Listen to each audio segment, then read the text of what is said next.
I'm Meg French, and my mother is Tish Woodruff, and she was diagnosed with leukemia. We went to the oncologist who said, take this medicine, you'll be fine by Christmas. This was in September. And once November rolled around, we realized she wasn't going to make it. And so at that point, we brought her into our house and turned our living room into her room. Decorated it for Christmas, put Christmas decorations and lights and everything out for her, and she passed away December 23rd, 2016. We were like sisters or best friends. I didn't have any sisters growing up, so she was it, and we did everything together, very close. I was as close to Tish as my own mother. There were nights when Meg would go out and do something with her kids, and I'd take Tish out and dinner, just the two of us go out, so we were very close. She was she was the matriarch of our family, and she kept everyone and everything together.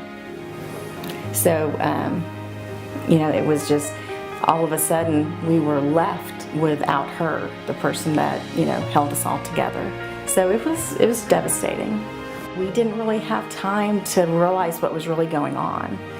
And it wasn't until after she passed away, even after the funeral and the burial, that all of a sudden it was just like we hit a wall. And my brothers and my kids and Bruce and I were just like, what do we do now?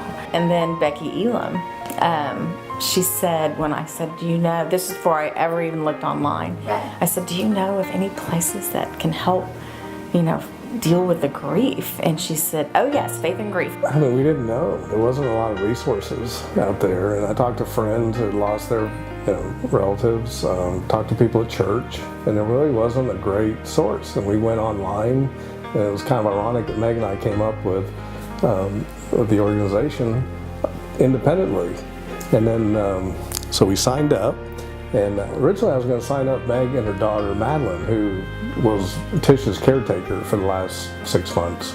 And but anyway, at the last minute, Madeline really wasn't ready, and so Meg was going to bail. And I said, no, I'll go with you, and I'll support you, and that kind of thing. So I went along with her, and but we found Mo Ranch independently, and but really didn't know what to expect. We just kind of went in blindly, just trying to grab something to hold on to kind of help through some of the grief. I just typed in retreats, for people that were grieving, and I didn't want something real long. And so when we both happened to find it, it was almost like fate, I would say. It was beautiful. I mean, it was serene and quiet, and like Bruce said, there's no TV. What are we going to do? We're going to have to talk to each other. Yeah. And so it was, the setting was great. I think what I liked the most, or what I got so much out of it, was that it was okay to be sad. Everyone there was sad. I think every session that we had, I know I cried, and I think everybody else did too. And it was like, it's okay, because when you go to talk to someone just about the death of my mother, it was always, I would hold back the tears. But here, everyone said, cry. They had tissue out on the table, and they just said, let it out. And I think that's probably one of the things that I enjoyed the most, was just being able to cry and let it out and talk and know that all the feelings that I had were normal, and that so many other people were in the same position as I was in. I mean, everybody had their own story, and they were similar, but after the funeral, after everybody kind of went back to their own work, the families are still really really still mourning, and there wasn't any relief or help.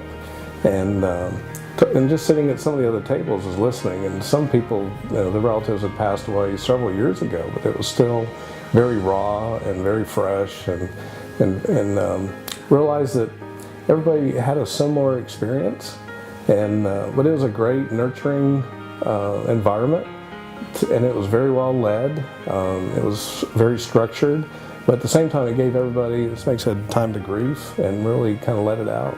We would sit with one person that worked with Faith and Grief at the table, and she would have everyone talk. And as we were talking, the lady that was leading it at our table, I just was talking about my mom, and I said, yeah, she was so active. She sang in the choir, and she played bridge, and I guess she put two and two together, and she said, wait, what was your mom's name? And I said, Tish Woodruff. She says, I know Tish Woodruff. I sang in the choir with her. So it was so strange that we went all that way.